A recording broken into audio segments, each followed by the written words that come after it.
Eric Merlin Broser here in Be Built by Broser for Digital Muscle, and we're training hamstrings today with my freakish client back there, Lionel Brown. We are about 1 week, we're literally 1 week out of the Ferrigno Legacy. Today we're doing our last hamstring workout.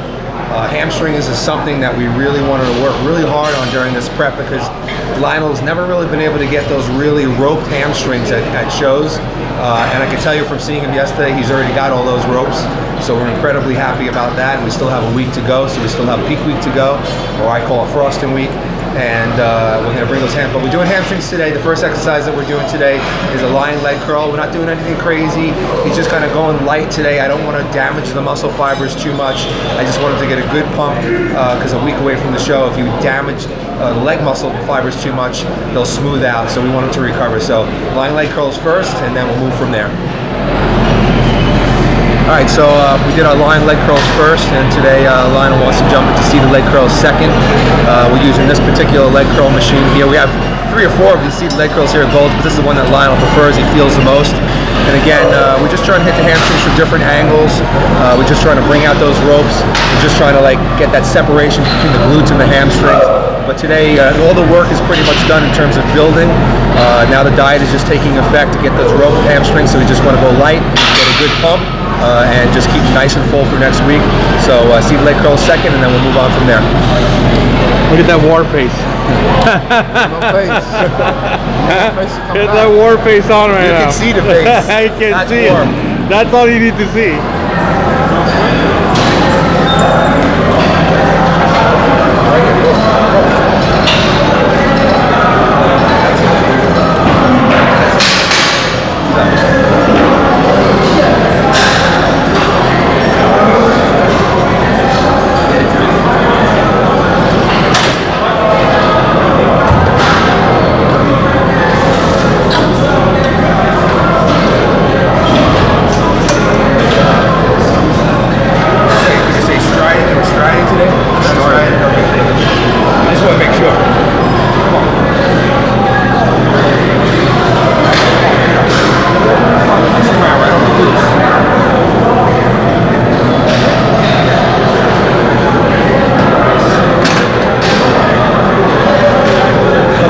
So anyway, as you can see, we're doing single leg curls.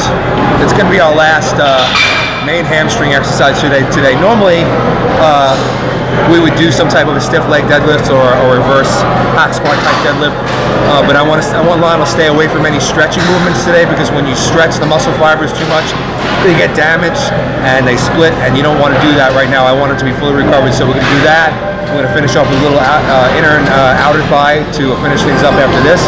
And also, Lionel just told me that this morning his hamstrings were striated. Now, he never even had really split up hamstrings, but now they're striated, so I don't know what else to say.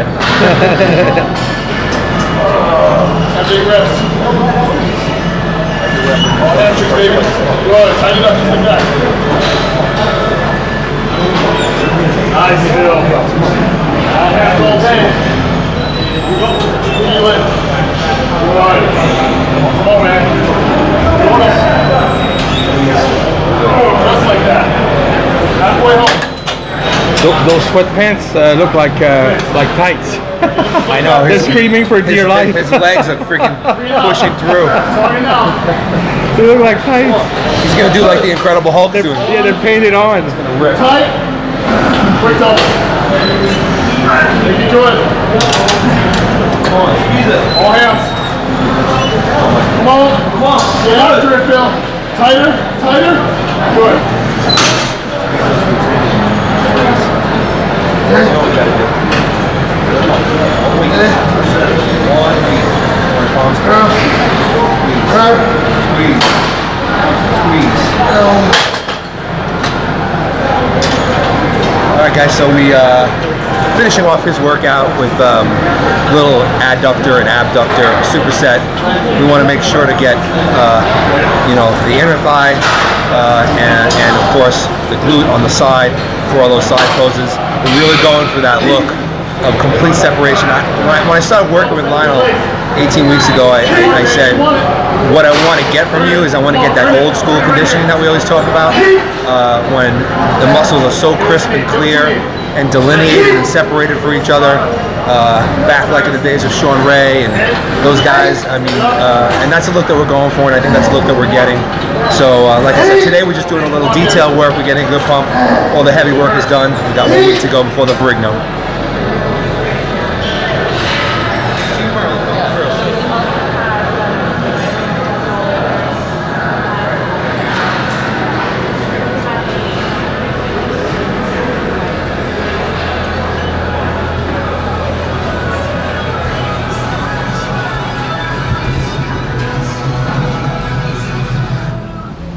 Hi guys, I'm Max and we are here back at the Mecca, and we're here with Big Lionel Brown and Merlin.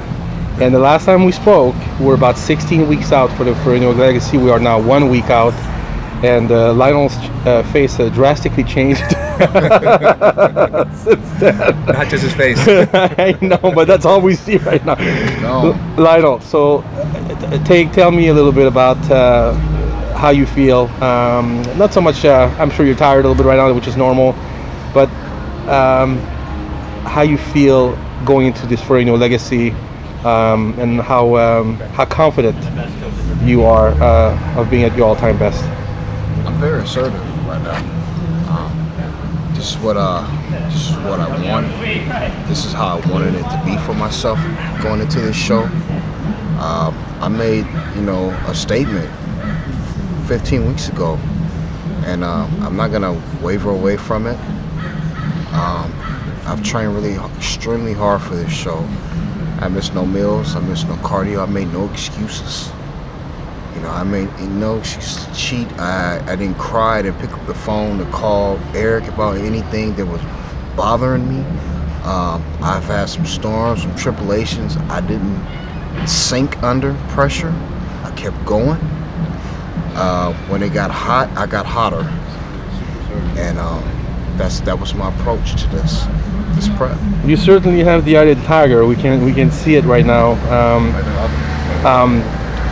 It's really funny for me as an outsider to see you. I've seen you prepping for many contests before, and everyone knows you're good. You're a good bodybuilder. You've always been a good bodybuilder with tons of potential in town, but over the past couple of days, you've been shooting, with us today, with someone else yesterday.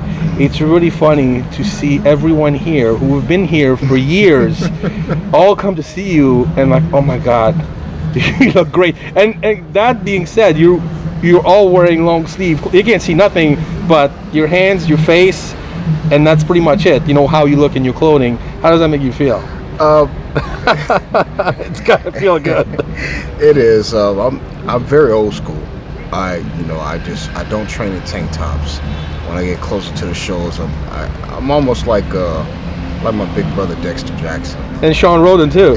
Yeah. Dexter stays covered up. He calls himself the mummy actually when he's 4 weeks out from a show. He doesn't care how hot it is.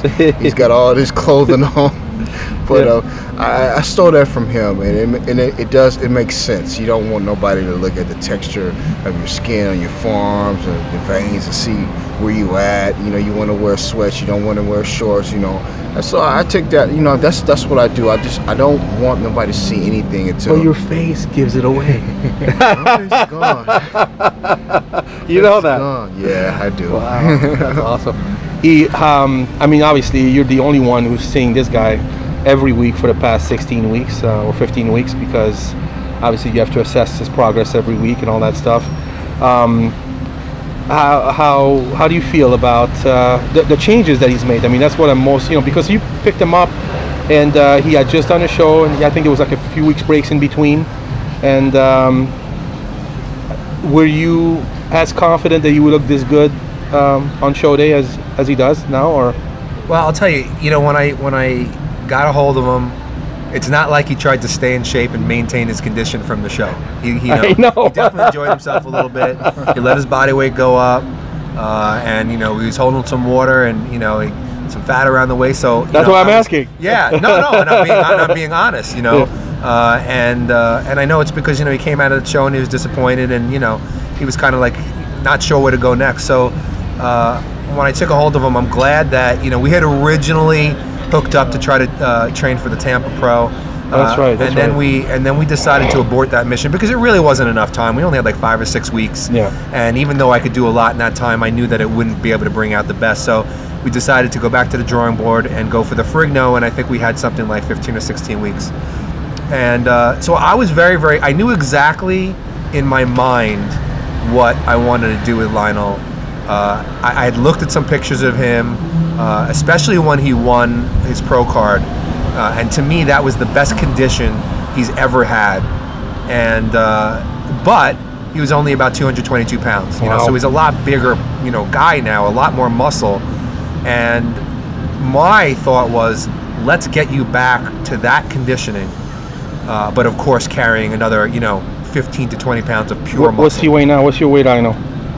Right now, 240. Wow. Okay, so he's 240 now, and that's probably about where he's going to hold for the show, I would say. And I was actually even thinking that he might even need to get into the mid 230s, but it hasn't been the case.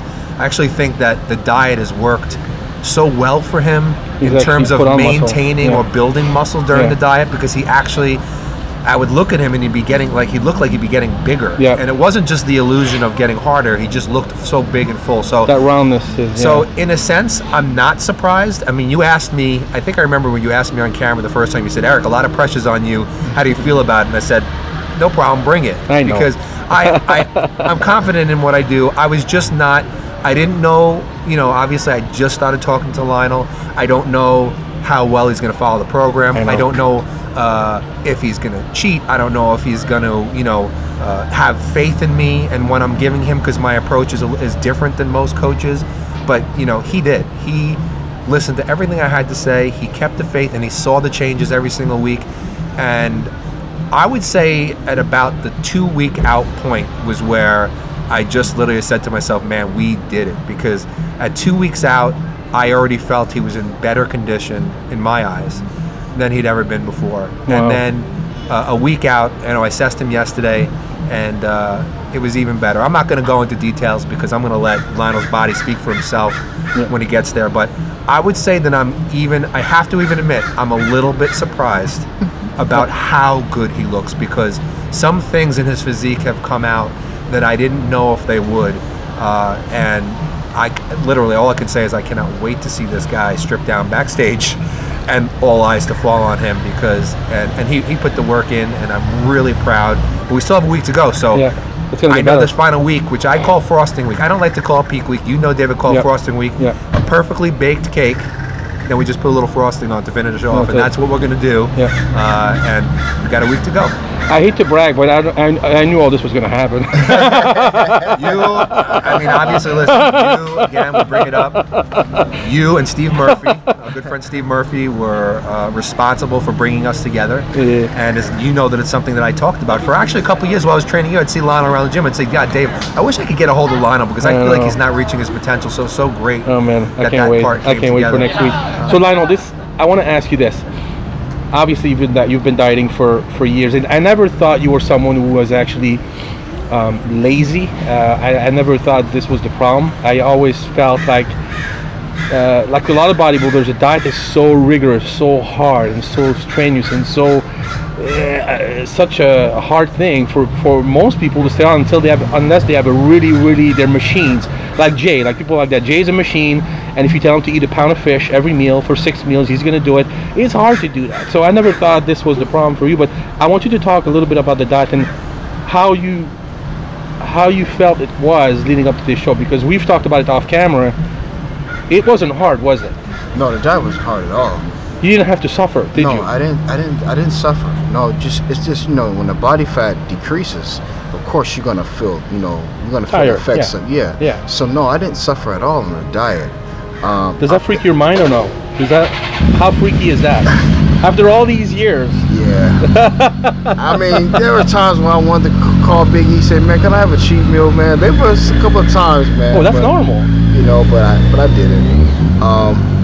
I would have to say, man, it was just, it was great. I mean, it's good. This is the first time where I didn't feel like I was suffering dieting, and it was a great thing.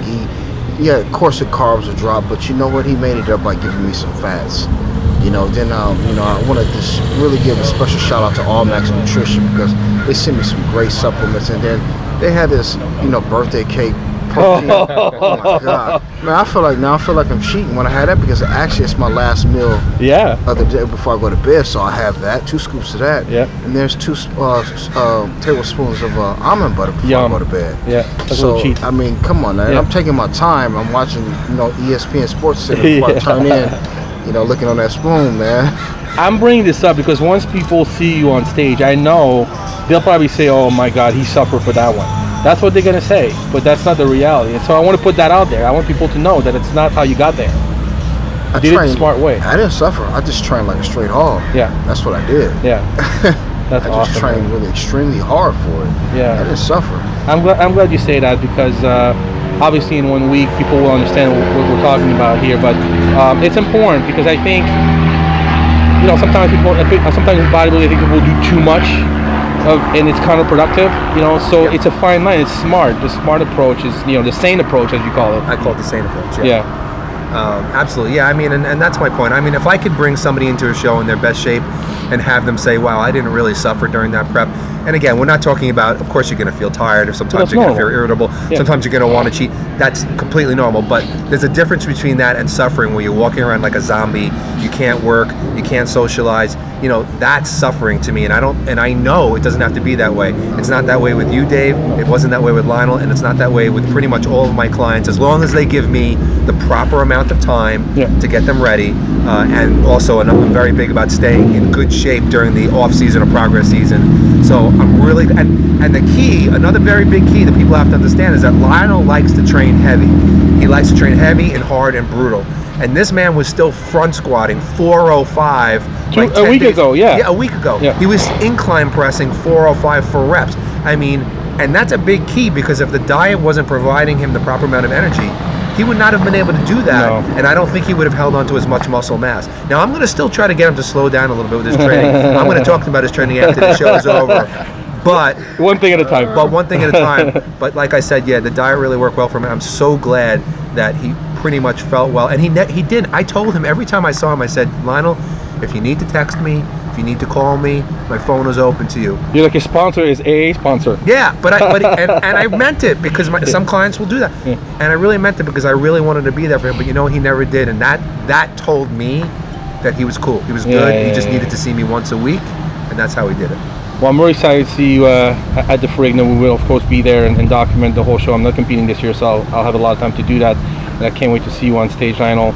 And I can't wait to see what will be next, because as good as you will look for this show, I'm telling you right now, it's nothing compared to what the next show will be and next year will be. It's going to keep going up and up for you. I just know it. And I'm so happy for you, man. I'm happy that you're happy, and I'm happy that you seem so confident and so at ease and so not stressed about going to this show, which is a big plus for you, for anyone. So I'm really happy for both of you guys. And you want to say any last minute thank you to anybody? Or I just I really want to say thank you to Eric for reaching out to me, taking me on as a client. He had a lot of clients he didn't have to take me on. I want to thank you, Dave, for always, you know, over the years, man, a lot of people don't know, but you've always texted me the night before every show that I've done and wish me best of luck. I want to say we give Steve Murphy props for working on my legs to help me keep my muscles pliable and also help me bring in that detail. There's so many people I want to thank. You know, if I forget anybody, forgive me, but there was... We're 1 week out. Yeah, I can't really think straight, but I had an awesome camp. I want to give a shout out to Dave Palumbo for giving me features on Muscle in the Morning. I had no idea he was going to do that. Somebody sent me a message. He actually featured me twice in 1 month on this show. So big ups to Dave Palumbo, man. Awesome. Well, I think everybody's pulling for you, man. That's what it means. You know, I think you have a lot of people that believe in you, that like you and want you to succeed, and that's a great thing. Team Allmax, thank you. Yeah. For taking care of me with the supplements. Thank you so much. Ian, any last word? Yeah, you know, at this point, you know, I think we've said everything. I could just say that I'm really very, very proud of Lionel. I'm very, very proud of the work that he put in. And I'm going to be very proud to see him on stage displaying all the work that we put in, and I'm really appreciative that he gave me his trust and his faith, I'm just excited for a week. You know, I got a lot of clients going to the show. I love the Ferrigno. Chris Menes puts on just an absolutely incredible show, so it's just going to be a great time all around. Yeah. And now I'm just excited for this last week to just frost all my clients and get them in and just go to that great show in Palm Springs. And like you said, I'm already thinking ahead. I'm already thinking about what we can do from here. Yeah. I know Lionel's going to be the best he can be. Like I've said before, I can't guarantee a placing. I don't know where he's going to place. I just know that he's going to be the best that he can be. And that was the goal, and that's what we reached. He's won already. And to me, he's won. And I think that I think that Lionel has now seen that his potential was never tapped, and now maybe he will have a new outlook on the rest of his career, that it's in a way just getting started. Just scratching the surface. Just scratching the surface. So I'm really glad that we got to do this today, and I can't wait to see everybody in Palm Springs. All right. Guys, 1 week out. Thank you so much for the interview, guys.